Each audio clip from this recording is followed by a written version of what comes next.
अस्सलाम वालेकुम जी व्यूअर्स, मुझे आप लोगों से एक ज़रूरी बात करनी थी। वो ये कि मैंने कल तो नहीं देखी वीडियो जो कि मीनार पाकिस्तान वाली वीडियोस है।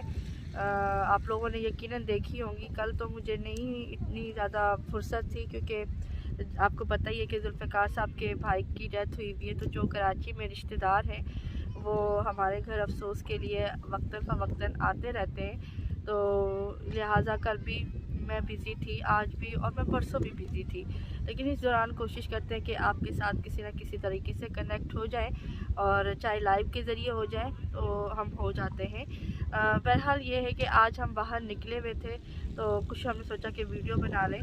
और साथ साथ आपसे मुझे ये बात करनी थी कि मुझे रात में मैंने वो वीडियोस देखी हैं, रात में मुझे ये न्यूज़ पता चली और मुझे बहुत दुख हुआ है।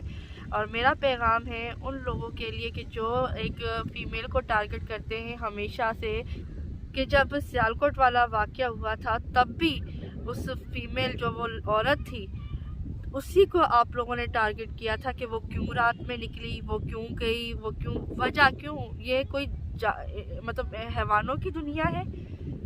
ये जंगल का कानून है कि यहाँ पे सिर्फ रात को भेड़िए ही घूम सकते हैं, इंसान नहीं घूम सकते?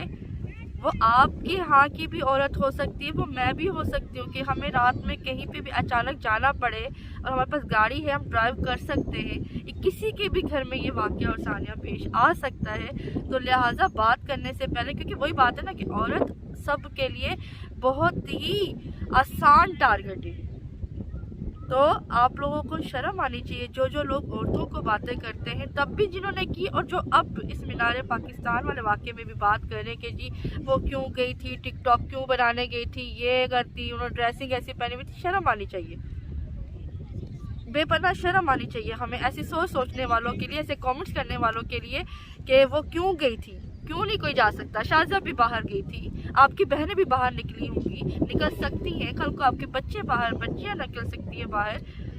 ये जो अगर सेलिब्रेशन है 14 अगस्त की, तो ये सब कर सकते हैं। पाकिस्तान सबका है, उसमें कोई ये नहीं था कि खाली हैवानों का ही है, मर्द जो इस तरह के। और ये मैं बताऊं, ये उन लोगों के लिए कह रही हूँ, तमाम उंगलियां जैसे बराबर नहीं होती ना, इस तरह से तमाम मर्द भी बराबर नहीं। अल्हम्दुलिल्लाह हमारे भी भाई हैं, शौहर है, बाप है। लेकिन मैं उनकी बात कर रही हूँ कि जो उस वक्त 400 बंदा था, जिनमें से एक ने भी इंसान होने का, मर्द तो चलो बहुत दूर की बात है ना, किसी का बेटा होने का ही किसी ने दे दिया होता सबूत कि मैं अपने माँ बाप की नेक औलाद हूँ, तो उनके घरों में तरबियत दी गई होगी। डेफिनेटली बहनों बेटियों की इज्जतों की सबसे पहले तरबियत दी जाती है। तो जिनके घर में बहन बेटियां हैं तो उनको तो ये तरबियत बचपन से ही मिली होती है। तो आप में से 400 लोगों के अंदर किसी एक के अंदर भी तरबियत मौजूद नहीं थी कि वो उस एक बेचारी नियति जो है वो लड़की थी, वो टिकटॉक बनाने गई थी, वो चाहे जो भी कर रही थी, वो ये बात करना कि वो क्यों गई, उसने क्या पहना था। आप लोग अभी भी इसी जगह पे उलझे हुए हो। उन लोगों के लिए कह रही हूँ कि जो ये बातें कर रहे हैं, उनके लिए नहीं कि जो उस लड़की की सपोर्ट में बोल रहे हैं, आवाज़ उठा रहे हैं, मैं उनके लिए नहीं, उनको तो मेरा सलाम है। लेकिन उन 400 लोगों में से किसी एक के अंदर भी गैरत नहीं थी कि वो उस बच्ची को, उस लड़की को बचाता। उल्टा आप लोग उसी को कह रहे हैं कि जी ये गई क्यों थी, क्यों नहीं जा सकती। भाई शाज़िया भी 14 अगस्त के अंदर अगर मीनार पाकिस्तान जाना चाहे तो जा सकती है, वीडियो बना सकती है। हम भी एक पाकिस्तानी और पाकिस्तान से मोहब्बत का सबूत दे सकते हैं। इसी तरह से जैसे कि आपने देखा कि मैं 14 अगस्त पे बाहर निकली, कायदे आज़म के मज़ार पे गई, मैं सीव्यू पे गई, दो दरिया पे गई, तो हम लोग जा सकते हैं। मतलब आपने यही सोच लिया है कि एक तो अगले के साथ नाइंसाफ़ी हो, एक तो उसके साथ जुल्म हो, और ऊपर से हमने उसी को ही टारगेट करना है क्योंकि वो एक औरत है। औरत है, बाहर क्यों निकली, औरत है, ये क्यों पहना, औरत है, टिकटॉक क्यों बनाई, औरत है तो वीडियो क्यों बना रही है। औरत एक माँ भी है, औरत एक बहन भी है, औरत एक बेटी भी। अगर औरत ना होती तो आपको दुनिया में लाने वाला ही कोई नहीं होता। उस औरत ने ही आपको पाला है, वही औरत आपकी बहन भी है, वही औरत आपकी माँ भी है, और कल को बीवी और बेटी भी है। तो मुझे बहुत दुख हुआ ये सोच के कि जी बजाय हमें आवाज़ उठाने के गलत के ख़िलाफ़ हम उसी विक्टिम को ही जो है वो टारगेट बना लेते हैं और उसी के ख़िलाफ़ वीडियोस बना रहे होते हैं या उसी के ख़िलाफ़ कमेंट कर रहे होते हैं। जितने भी लोग इस वक्त उस लड़की के ऊपर बैड कमेंट कर रहे हैं ना, उन सबको शर्म से डूब के मर जाना चाहिए कि जान छूटे पाकिस्तान किसी हद तक साफ़ हो ऐसे लोगों से। आप क्या बात करते हैं, वो तो पूरे लिबास में थी। आप क्या बात करते हैं कि वो बच्चों के साथ एक ट्रैवल कर रही थी जिसके साथ ये सानिया हुआ सियालकोट वाला। तो आप वहाँ पर क्या करेंगी जब बकरी को नहीं छोड़ा जाता, बिल्ली को नहीं छोड़ा जाता, बच्ची को नहीं छोड़ा जाता? क्या वो कौन सी ड्रेसिंग में थी? वो कौन सा ऐसा बेहुदा काम कर रही होती है? उसको छोड़ा भी चंद 2 दिन 3 दिन पहले की खबर है। मतलब कब्र के अंदर से उस मुर्दा लाश को निकाल के उसकी बेहुरमती की गई। वो तो फुल कफन में थी ना। वो कौन से ड्रेस में थी?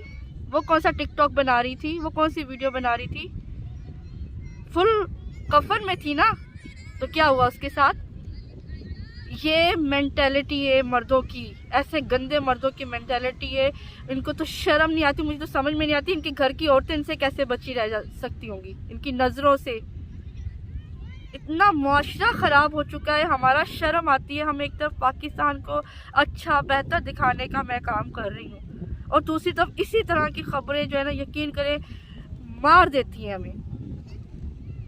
तो मेरी अपील है अपनी उन बहनों से जो इस वक्त यूट्यूबर है या वो टिकटॉकर है या वो कुछ भी है, सोशल मीडिया के ऊपर जो भी मेरी बहनें इस वक्त इन हैं, वो प्लीज़ अपनी आवाज़ अपने प्लेटफॉर्म से ज़रूर उठाएं, क्योंकि हम भी एक औरत हैं। तो आज हम किसी के साथ खड़े नहीं होंगे, कल को हमारे साथ कोई खड़ा नहीं होगा। प्लीज़ अपनी आवाज़ उठाएं ताकि हमारे मुआशरे के अंदर कोई निज़ाम बन सके, कोई कानून बन सके। तो मेरी रिक्वेस्ट है चीफ जस्टिस ऑफ पाकिस्तान से और हमारे जो यहाँ पर प्राइम मिनिस्टर इमरान खान साहब हैं उनसे कि जब तक आप ऐसे लोगों को चौराहे के ऊपर खड़ा करके सजाए मौत नहीं देंगे, फांसी नहीं देंगे, इबरत का निशान नहीं बनाएंगे, ये केसेस दिन ब दिन बढ़ते जाएंगे, ये कम नहीं होंगे। फिर एक वक्त आएगा कि लोगों ने अपने हाथों में निज़ाम ले लेना है। तो इससे पहले कि मामला ज़्यादा बिगड़े, वो जो बेटी, वो जो बहू, वो जो औरत इस तरह की चीज़ का शिकार होती है, वो आपकी भी बहू बेटी है। कल को आपको अल्लाह के यहाँ जाके जवाब देना है। तो प्लीज़ अपने कानून को ठीक कीजिए।